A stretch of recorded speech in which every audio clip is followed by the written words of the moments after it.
there, everyone. Welcome back to yet another episode of Ladder Up, where we're using the Splish team still. It's just fun. It's not a great team. This is not the team I'll be bringing to the Virginia Regional in Roanoke. I do plan on attending that as we get Valle from Rio de Janeiro, Brazil, with a rating of 1640-something. So, basically lose. I think. Maybe. But yes, this is not the team I'm going to bring to that Virginia Regional. I have a team planned for it. I would love to share it with you guys, but I can't because in the past when I was going to tournaments a lot, people, you put a team on the internet like this and you end up in Top Cut or in a match against someone and they know they're going to play you, and you're bringing a team you use on the channel, they can go look and see what you have. And that's just a huge disadvantage. Pokemon especially is a very much an information game, so try not to give away too much information. After the fact, if it does well, I'll bring it and we'll have fun, and then you can have it as well, and that'd be cool. So anyways, let's see what we got here.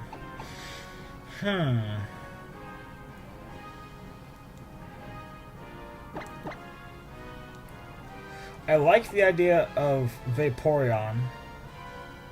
I like the idea of Togedemaru. I like the idea of Araquanid.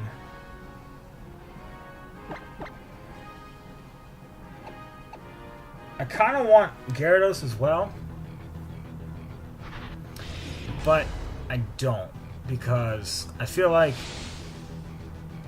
it doesn't really help me that much. It can get intimidated by the Arcanine, and then a lot of these Arcanine will actually have like Wild Charge just for funsies. Drifblim Lele, as we expected. So what we do here is what we always do. The Lele probably protects, the Drifblim probably goes for Tailwind. So what we'll do is we will Encore the Drifblim as we discharge. Psychic Seed, yes.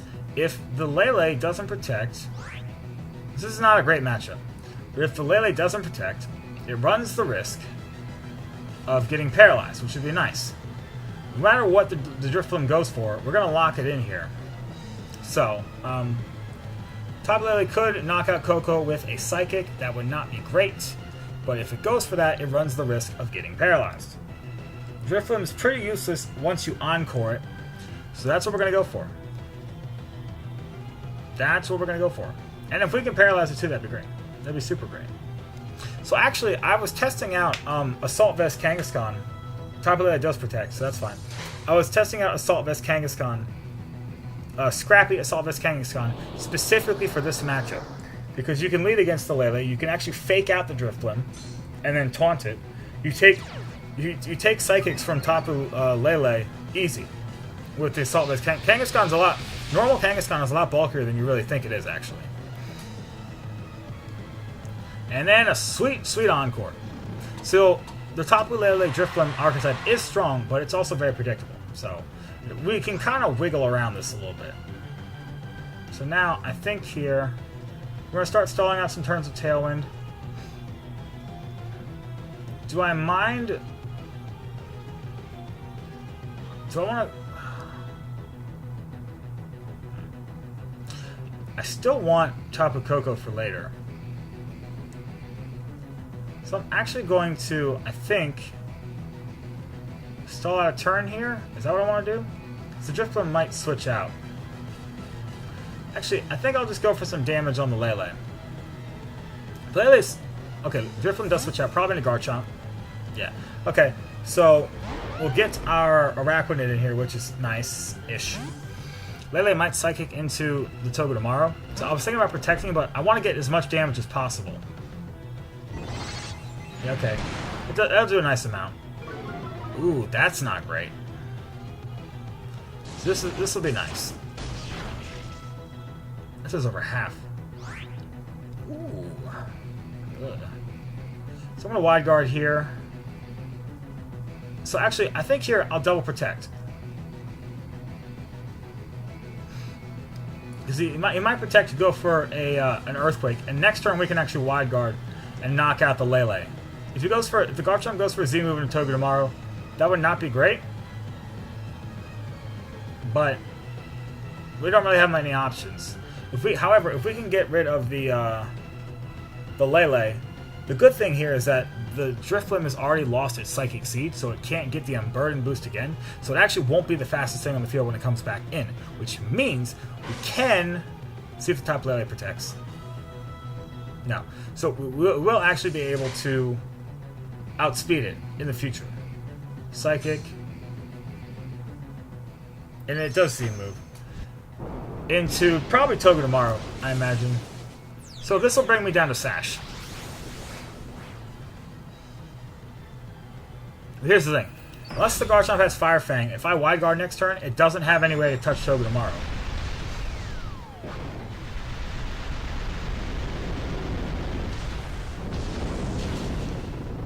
Yeah. So even through the Protect, that goes down to Sash, which is crazy. Togedemaru is really not bulky at all. But it's adorable, so there's that. Last turn of Tailwind, right?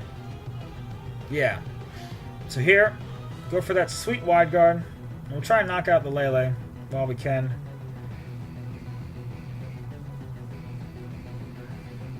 My opponent might not see this coming. They might go for a Psychic into... Hopefully they go for like a Rock Slide Psychic into Araquanid. Moonblast. The Garchomp is slower. Okay. So that actually is going to knock out the Lele for us, which is interesting. I was expecting a Rock Slide. Very interesting. So Togedemaru lives to tell another tale. So now the Drifblim probably comes back in.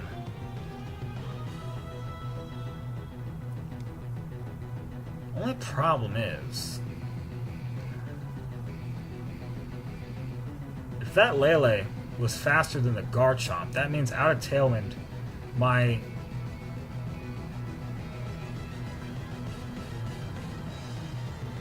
Togedemaru is going to be faster than it, right? So do I want Vaporeon here? I kind of do. I kind of do, actually. And I'll save Coco for the late game. Yeah. Yeah, absolutely. Yeah, I'm going to knock out this Garchomp here. Because the Coco, I mean, it can discharge, but Vaporeon should still survive that. It wouldn't have discharge. I mean, come on. Yeah, we're gonna spike his shield here, preserve our Lightning Rod for at least one more turn, try and knock out the Garchomp. Because once we do that, it's easy sailing, really. I think. Garchomp's the biggest threat to this team. The opposing Tapu Koko will be kind of annoying, but I can always Helping Hand Dazzling Gleam it, and that'll do a ton of damage. So, Garchomp hopefully just stays in and goes down. Just stay in. I don't know if it's protecting. You can't do that. What are you doing? That's perfect for me. You take damage, and I get to Ice Beam you. So whatever EVs you had to survive this probably don't matter anymore.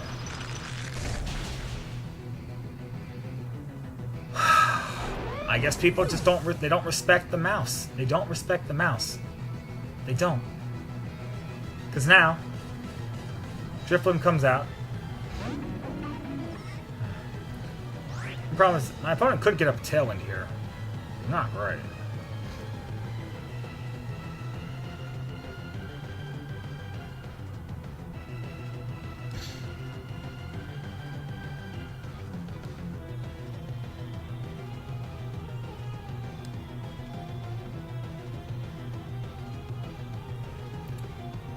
Opponent could go for a...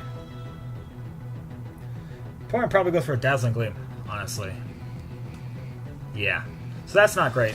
And an Ice Beam isn't good. An Ice Beam wouldn't take out the Drifblim, unfortunately. And we're not going to outspeed it. It is Life Orb, too.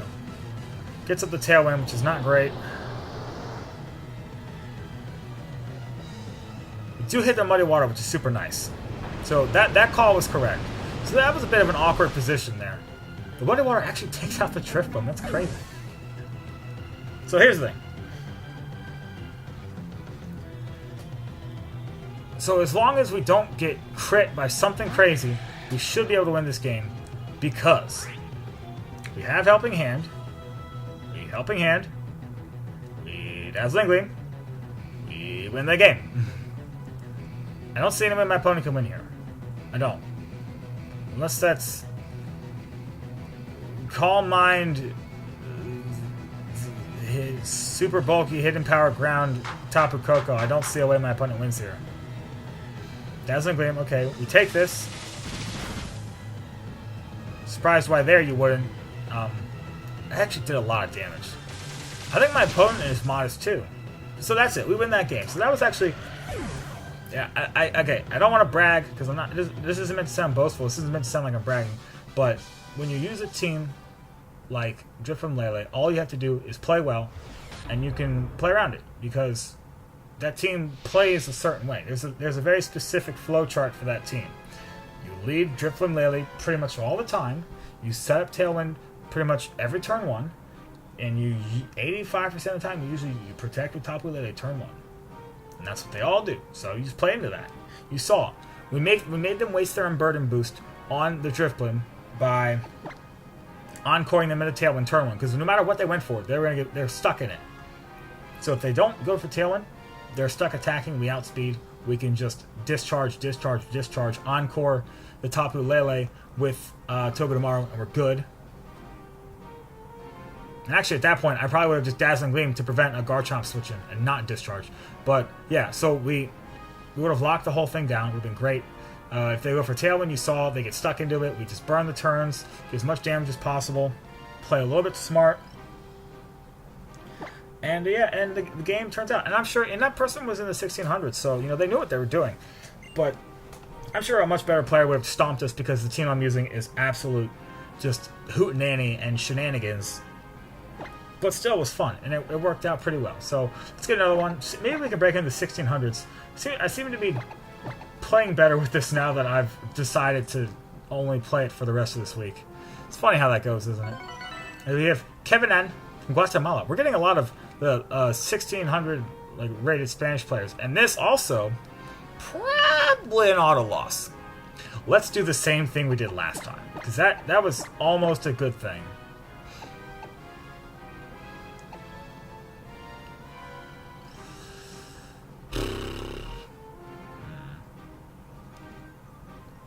Ha! What do we do? What do we do? Actually, this is a better play. I know this is crazy. Hey, this is crazy. Here's my number. Just call me maybe. See how it goes. That Kartana is going to be a problem. So I'm expecting Togedemaru. No, it's okay. I'm expecting Tapu Koko Raichu, so I think we're going to do the same thing we did last time, where we protect with one, try and encore the Raichu to fake out. So, I'm going to do Gyarados, try and encore the Raichu to fake out, and hopefully be in a position where the Raichu has to switch out and I can Dragon Dance in the face of the Tapu Koko, and hopefully sweep from there.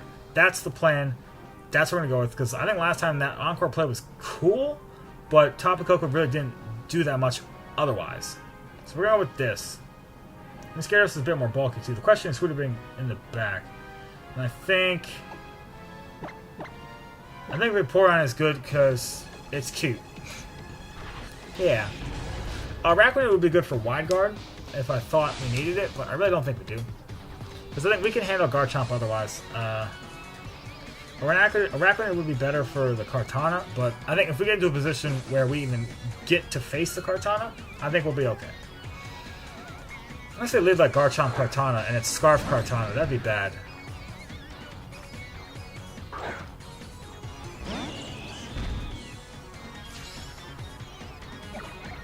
Raichu Silvally.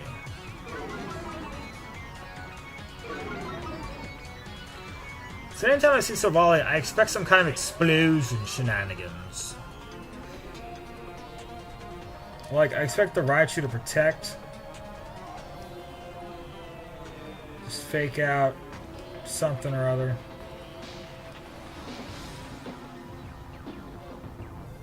I'm gonna do the play I said I was gonna do. I'm gonna do it. So Volley could be Choice Scarf Thunderbolt. That'd be bad. And the thing is here, the Raichu is not in electric terrain. Fake out into Gyarados? No. Okay. But if it's Thunderbolt, no, it's Flame. Oh, we got played hard. We got played hard.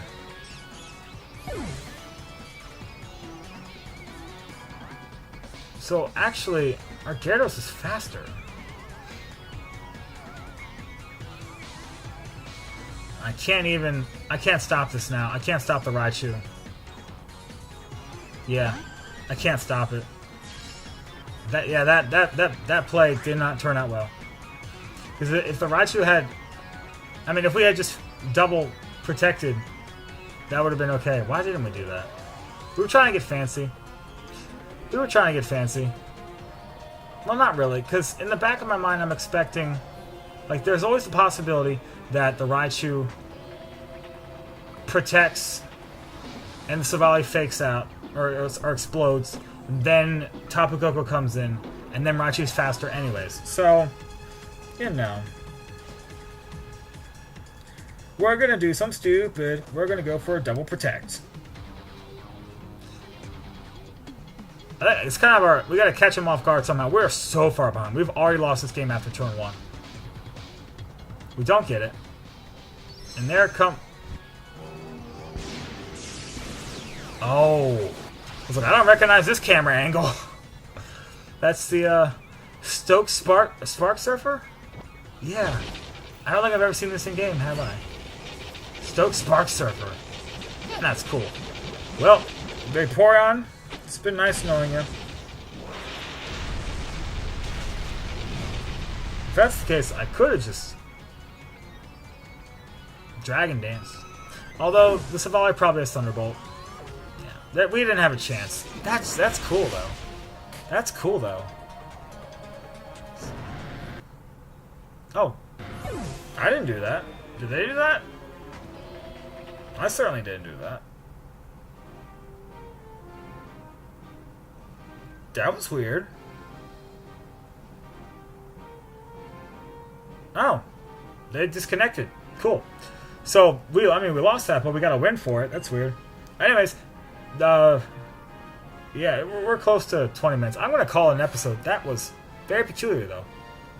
I do like that, though. I'll take this time to talk about Silvally. I mean, I've used it on team before, but it was like explosion shenanigans. And it's fun, but actually, you know, Silvally has got decent stats to be like just a mixed coverage attacker. It gets Flamethrower, Ice Beam, Thunderbolt. It gets moves like Explosion. It gets Parting Shot. It gets Roar. It gets a lot of cool stuff. Don't sleep on it. Yeah, it's a very cool Pokemon. You can make it any type you want. That's cool too. That one was Life Orb, which I like. I do like actually. And it could fit onto a different team. You know, I've been up at the beginning of the season before, you know, the metagame kind of fleshed out. Everyone's like, oh, Silvally's gonna be like, you need a fire type on the team, boom, Silvally. You need a steel type, boom, Silvally. And that didn't happen at all. So it's got a lot of utility in other ways. I think Parting Shot's a unique tool that it does have. But you can run it a whole bunch of different ways. And that one was pretty cool because it did a lot of work against us. So obviously this team is super weak to Tapu Koko, Alolan Raichu. I'm surprised that they didn't lead that, but they didn't really have to, I guess. Anyways, that's going to be it today, guys. Flat I hope you enjoyed it. If you did, feel free to like, comment, share, subscribe, all that fun stuff. And I hope to see you back tomorrow for Friday, where it's going to be the last episode with this team. It's going to be great. See you then.